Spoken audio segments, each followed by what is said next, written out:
So we come to the second move of the 9 Himalayan Tai Chi form, added on to the 8 brocades, the 18 form qigong sequence. And this is like the second move of another 9. So there's 35 moves in all, 3 forms together. So that 35 moves. This is like the second one. So that would be, this would be like the 28th move of the whole 35. Again, you can do these segmentally, or you can do them in the order I've put the 35 in brackets and then the actual number of the move. But again, it doesn't matter. You can do these segmentally on their own or in order. It doesn't really matter. Don't get too caught up this traditional forms like that. It's movement at the end of the day. And again, no one governs motion. This has got to be like this, etc. So step out the box there. Don't get too caught up in that. It's just movement. If it makes you feel good, great. If you get the benefits, great. If you don't, leave it. It's just mind candy. So with this, we're not going down the traditional form, the route. Generally, they're linked to organs within the forms, which they're linked to. Meridians, electromagnetic rivers, nadis, whatever you want to call them. Then meridians are linked to different organs. I've done them in other tapes, sorry, other videos, should I say. But again, I'm not going down that route. I'm going down the Pilates route, the yogic route, and the hypnotic response by extending the out breath. But I'll get to that. And again, I'm just not spending long on the motions. Can you pick the motion up quite easy? I've gone into more depth with the motions on other tapes, videos. But again, that's why you can do these singly, because I'm spending a lot of time on the breath, the most important bit. So nature's rule, not mine, to find our balance with the breath. So with this, we're going to go straight in with the breathing.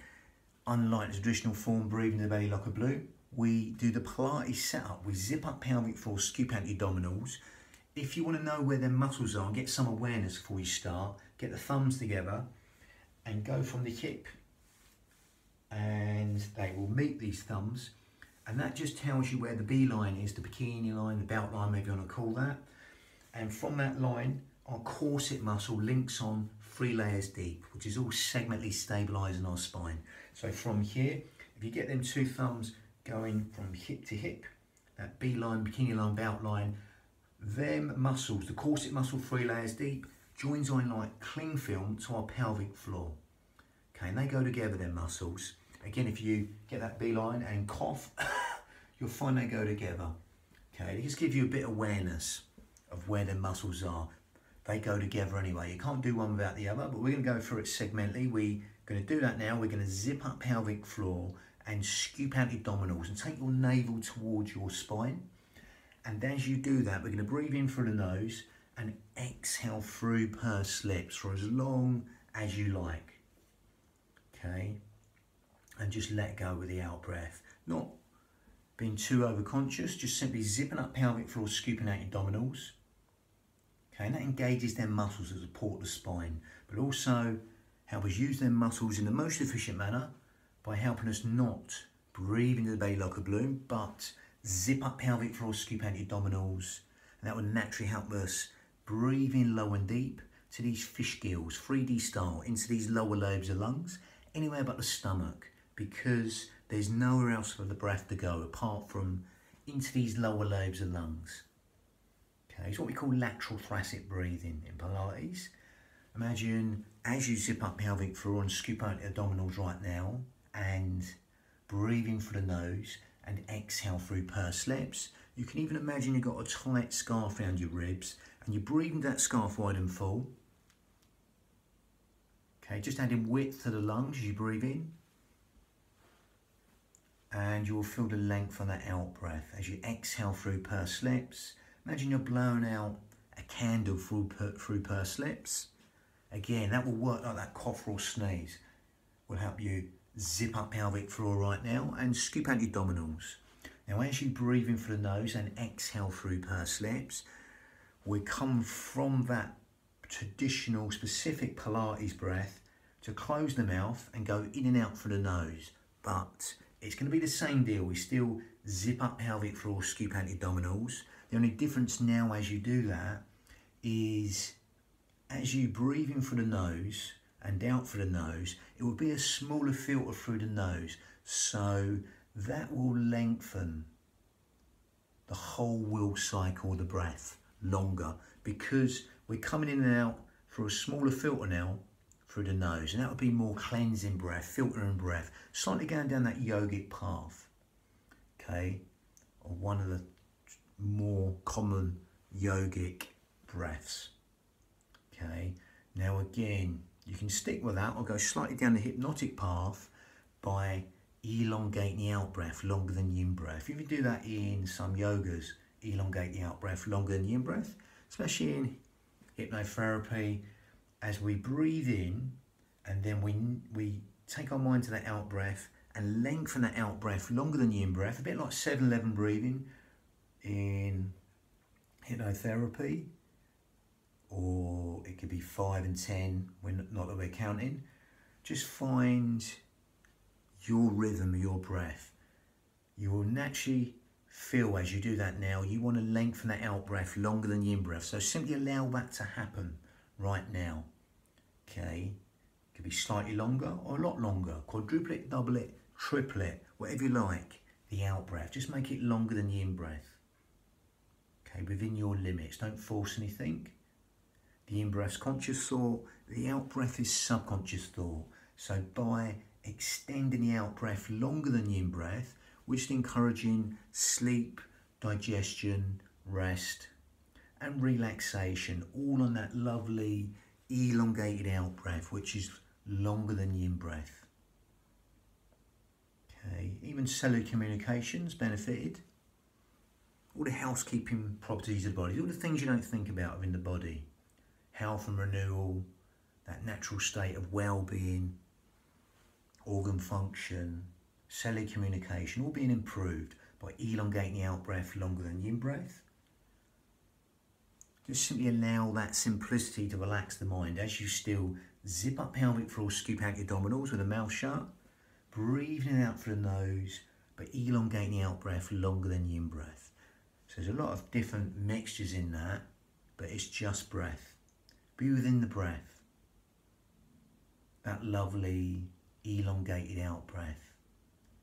The breath is our friend, it's the bridge between the mind and the body. It's our gauge to see how deeply relaxed we can get into these postures without even trying, or try not to try. So you can stick with that. If you want to make it slightly more advanced yogic breath, we go to the Ujjayi breath, victorious breath. Totally optional. Otherwise, carry on breathing as we are now. Otherwise, zip up pelvic floor as always, scooping out abdominals with this. But we're going to grip at the esophagus and make this sound. So you narrow the esophagus and you exhale. So you're breathing through the nose and you exhale through the nose, but you grip at the esophagus. It's like going the mouth shut. You're breathing through the nose and exhale. Keep them shoulders down. They will want to take over sometimes. Exhale. You'll get that raspy, silky, whistling Ujjayi breath, that sighing breath from the back of the throat. Nice focusing breath. We do it naturally in everyday life when we're trying to focus on a fine motor skill, thread a needle, bang the nail in, something like that. But we're overemphasizing that focusing breath. Okay, and still elongating the out breath longer than the in breath. But that will further lengthen the breath, that Ujjayi breath. Okay, through that smaller filter through the throat. If you can't get that, don't worry. Maybe you're not ready for it yet. It's slightly more advanced yogic breath. More than adequate is the breath we've been doing. If you can get that extra with the Ujjayi breath, great. No matter what breath you're doing right now, just be aware of the sound of the breath, the feel of the breath, as it weaves that tapestry of relaxation in every single organ, cell, sinew of the body. Just encouraging them restful relaxation responses and endless streams of comfort by just simply elongating the out breath longer than the in breath, allowing that simplicity to relax the mind, either the Ujjayi breath, victorious breath in Sanskrit, or not. It doesn't matter. See what suits you. It's your union of your mind and body. Lovely. And as you do that right now, that's going to help us build the heat in the body, the Ujjayi breath. Help us fan the fire to burn all the toxins in the body. Okay, stimulates the thyroid gland, which helps with weight control, etc. Gives the mind something to focus on. So again, if you can't get that, don't worry. Just carry on doing the breath we did before. Lovely. So in a vinyasa style, breath synchronized motion in Sanskrit, we'll link that to the motion. Green dragon whips its tail, got a bit of a far out name.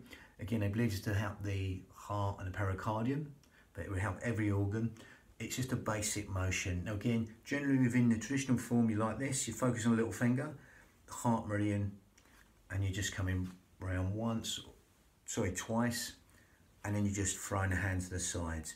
As with all of these body systems, you can go in as deep as you like. You're going to go down deeper, you can go deeper, or stay up high. Now again, you're just going to breathe in, it's like a sharper in-breath. And then you exhale for as long as you like. You take the hands to the sides. I'm going to go back and demonstrate. So it's like a...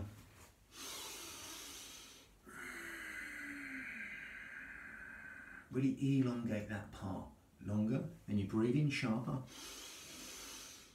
And exhale, throw the hands to the sides, shoulders down. These we want to take over. And then go again. If we're going deeper, we breathe in. And exhale, down. No further than lead knee in line with toe. Your breathing, come up. If you want to focus on that heart meridian, you can do from the little finger to the heart. Otherwise, just focus on the breath, the motion, and get the feel-good feelings from it. Breathing in and exhaling. So it's once, twice sharper breath, and exhale.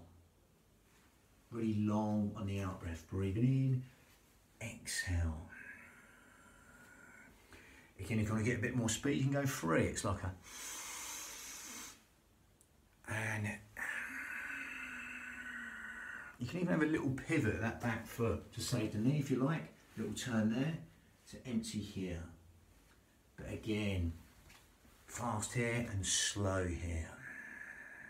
Shoulders down. Again, 90% of us are overactive in these upper traps here, so they will want to take over. So allow them just to melt in towards the body.